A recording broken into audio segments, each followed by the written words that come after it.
بلکہ رویہ کیا ہے؟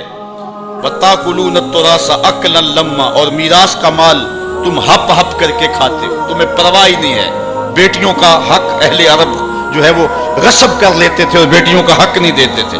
وَتُحِبُّونَ الْمَالَ حُبًّا جَمًّا، اور دولت کی محبت رچ بس گئی ہے کلیجے کے اندر، دل کے اندر اتر گئی ہے۔ تڑپتے ہوئے لوگ بھی دیکھتے ہو لیکن تجوریوں کے منہ نہیں کھلتے ہیں۔ کلا، اللہ اکبر، اللہ فرماتا ہاں ہاں، اذا دکت الارض دکن دکا، وہ دن بھی آنے والا ہے جب زمین ٹکرا کے پاش پاش کر دی جائے گی۔ یہاں سید قطب نے حد کر دی، وہ کہتا ہے کہ یہاں جو لفظوں کا صوتی آہنگ ہے نا، وہ انسان کے دل میں ایک رعب پیدا کر دیتا ہے۔ ذرا قرآن کی آیت پڑھتے جائیں، میں تو قاری نہیں ہوں لیکن ذرا دیکھو کہ یہاں قرآن کے لفظوں کا رعب دل میں ہیبت پیدا کر دیتا ہے، رونگٹے کھڑے ہو جاتے ہیں۔ اللہ تعالیٰ یہ ساری کہانی بیان کر کے فرماتا ہے کہ وَتُحِبُّونَ الْمَالَ حُبًّا جَمًّا وَلَا تُحَاضُونَ عَلَىٰ طَعَامِ الْمِسْكِينِ وَتَأْكُلُونَ التُّرَاثَ أَكْلًا لَمًّا وَتُحِبُّونَ الْمَالَ حُبًّا جَمًّا۔ کلا کے اوپر جو رکھی گئی ہے مد، اس کا جو کھچاؤ ہے وہ دلوں کے اوپر، دلوں کی تاروں کو کھینچتا ہے۔ کلا اذا دکت الارض دکن دکا، اللہ فرماتا جب زمین پاش پاش کر کے رکھ دی جائے گی۔ وجاء ربک والملک صفا صفا، اور اللہ تعالیٰ اس شان سے ظہور فرمائے گا کہ فرشتے صفے باندھے کھڑے ہوں گے۔ وجیء یومئذ بجہنم، اور جہنم کو حاضر کیا جائے گا۔ فرمایا کہ 70,000 زنجیریں ڈال کر کے جہنم کو حشر کے میدان میں لایا جائے گا۔ ہر زنجیر کے ساتھ جو ہے وہ 70,000 فرشتے ہوں گے، اور عرش کی بائیں جانب جہنم کو لا کے رکھ دیا جائے گا، اس کے کھولنے کی آواز آ رہی ہو۔ راوی کہتا ہے کہ جب حضور علیہ السلام نے اس آیت کو تلاوت کیا تو حضور کے چہرے کا رنگ بدل گیا، اور عجیب حضور علیہ السلام کی حالت ہو گئی کہ حضور علیہ السلام کا لون متغیر ہو گیا۔ یہ لفظوں کا جو صوتی آہنگ ہے وہ کلیجے پھاڑ دینے والا ہے، اور انسان کو گمراہیوں سے نکال کے ہدایت کے رستے پہ ڈالنے والا ہے۔ اللہ تعالیٰ ارشاد فرماتا ہے، ذرا پھر دیکھیے، کلا اذا دکت الارض دکن دکا وجاء ربک والملک صفا صفا وجیء یومئذ بجہنم۔ پھر جب اس دن جہنم کو سامنے لایا جائے گا، پھر کیا ہوگا؟ انسانوں کے رونگٹے کھڑے ہوں گے، پھر ایک دم ماضی کی سکرین جو ہے وہ سامنے آئے گی، وہ برائیاں کی، وہ داد عیش دیے، وہ جو کچھ کیا سب کچھ سامنے آ جائے گا۔ یومئذ یتذکر الانسان، اس دن آدمی سوچے گا، وَأَنَّ لَهُ الذِّکْرَى، اور اب سوچ کا وقت گزر چکا ہوگا۔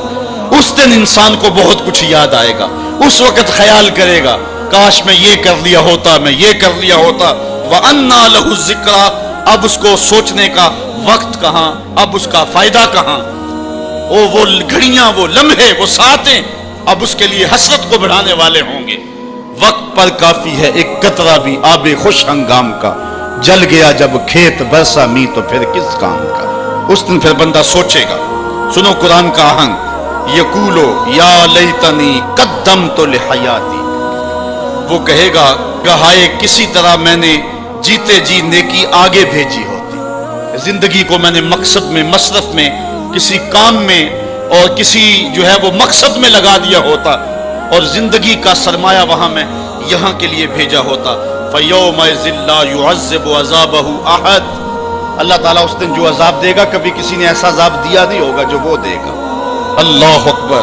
وَلَا يُوثِقُ وَثَاقَهُ أَحَدٌ، اور اس کا سا باندھنا کوئی نہیں باندھتا جس طرح کہ وہ باندھے گا۔ اچھا، جب جہنم کو حشر کے میدان میں لایا جائے گا تو عرش کی بائیں جانب جہنم کو رکھا جائے گا، اور اللہ تعالیٰ جل شانہ جو ہے وہ پورے قہر و جلال میں ہوگا، تو جو برے لوگ ہوں گے ان کا پتا تو پانی ہو ہی رہا ہوگا، وہ تو کہیں گے کہ یا لیتنی قدمت لحیاتی، لیکن جو نیکوکار ہیں ان کا دل بھی ڈول رہا ہوگا، کیونکہ بڑے خطرناک جو ہے وہ لمحے ہوں گے۔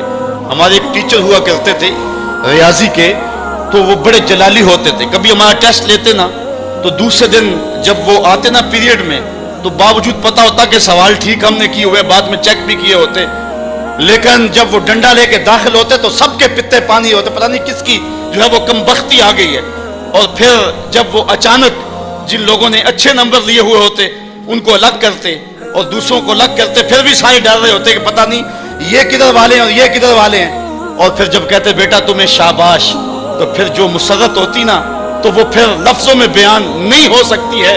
اللہ تعالیٰ فرماتا ہے کہ اس دن پھر کیسا منظر ہوگا، ذرا غور کیجئے کہ جہنم سامنے ہے، اللہ پورے جلال پہ ہے، اور نیکوکار بھی بدکار بھی کھڑے ہیں، کلیجے سینے میں کانپ رہے ہیں۔ پھر اللہ تعالیٰ جو نیکوکاروں کا ان کو الگ کیا کر کے کہے گا، ایک نغمہ نہیں چھڑ جائے گا، یا ایتھا النفس المطمئنہ، اے مطمئن نفس، اے اطمینان والی جانو، ارجعی الی ربک، تم رب کی طرف آ جاؤ، تم اپنے رب کی طرف آ جاؤ، راضیۃ مرضیہ، اس حال میں تمہارا رب تم پہ راضی ہے اور تم اپنے رب پہ راضی ہو۔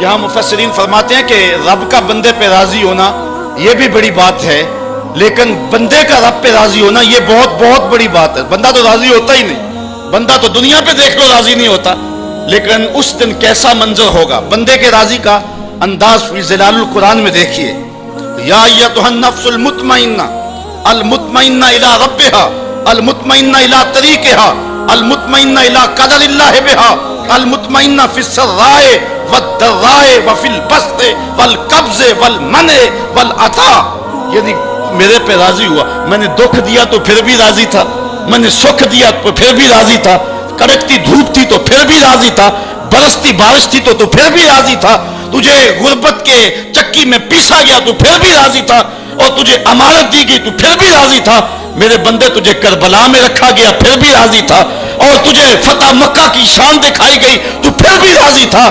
جب میرا بندہ میرے ہر کام پہ راضی ہوگا، اللہ اکبر، تو اللہ کہے گا میرے بندے آ جا ادھر، یا ایتھا النفس المطمئنہ ارجعی الی ربک، تو اپنے رب کی طرف آ جا۔ اچھا، راضیۃ مرضیہ، تو رب پہ راضی اور رب تیرے پہ راضی۔ حضور علیہ السلام نے ارشاد فرمایا کہ جب اللہ اپنے خاص بندوں کو جنت عطا کر دے گا تو اللہ تعالیٰ بندوں کو کہے گا کہ اے میرے بندو، کیا تم میرے اوپر راضی ہو؟ تو بندے کہیں گے مالک وما لنا، ہمیں کیا ہے، ہم کیوں راضی نہیں ہو سکتے؟ بندوں کو تو تصور بھی نہیں ہوگا جو جنت میں ملے گا۔